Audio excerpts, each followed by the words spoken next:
Hi, hello, నమస్తే మిత్రమా. ఒక మంచి విషయం, తెలివితేటలు, సమయస్ఫూర్తి అనేవి అందరికీ రావు. వాడు చదువుకున్నవాడురా, వాడికి అత్యధిక తెలివితేటలు ఉంటాయంటారు. కానీ ఉండొచ్చు, కానీ చదువు లేని వాడికి తెలివితేటలు లేవని కాదు దాని అర్థం. ఒక రాజ్యంలో చాలా తెలివైన మంత్రి రాజు దగ్గర ఉండేవాడు. ఒకరోజు రాజు దర్బారులో అందరి ముందు మంత్రిని అవమానిస్తూ, మంత్రివర్య, నీవు చాలా తెలివైన వాడివి, కానీ నీ కుమారుడు మాత్రం చాలా మూర్ఖుడని అంటాడు.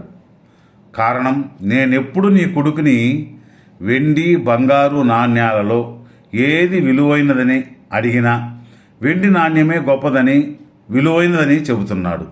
కాదు, బంగారమని నేను ఎన్నిసార్లు చెప్పినా వాడు వినడం లేదు అని నవ్వగా సభలోని వారందరూ నవ్వడంతో మంత్రి ఎంతో ఆవేదనతో ఇంటికెళ్ళి తన కొడుకును పిలిచి నిలదీస్తాడు. ఏరా, నీకు బంగారం విలువ తెలియదు? రాజుగారి ముందు నన్నెందుకు అవమానపరిచావని అడుగుతాడు.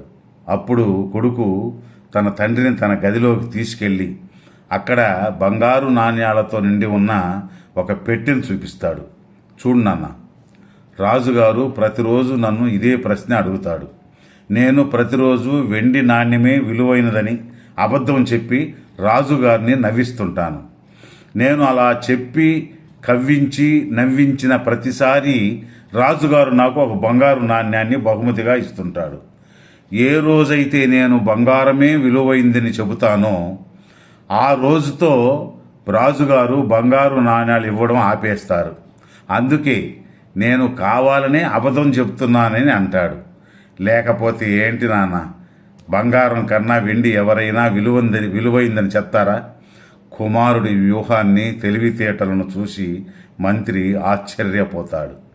ఎదుటి వారిని ఆశ్చర్యపరుస్తూ లేదా కవ్విస్తూ నవ్విస్తూ పొగడ్తలతో కూడా తెలివితేటలతో ధనాన్ని సంపాదించవచ్చు మిత్రమా. అదే మరి తెలివితేటలన్నా టాలెంట్ అన్నా. ఓకే, ధన్యవాదాలు. రేపు ఒక మంచి వీడియోతో కలుసుకుందాం. జై హింద్.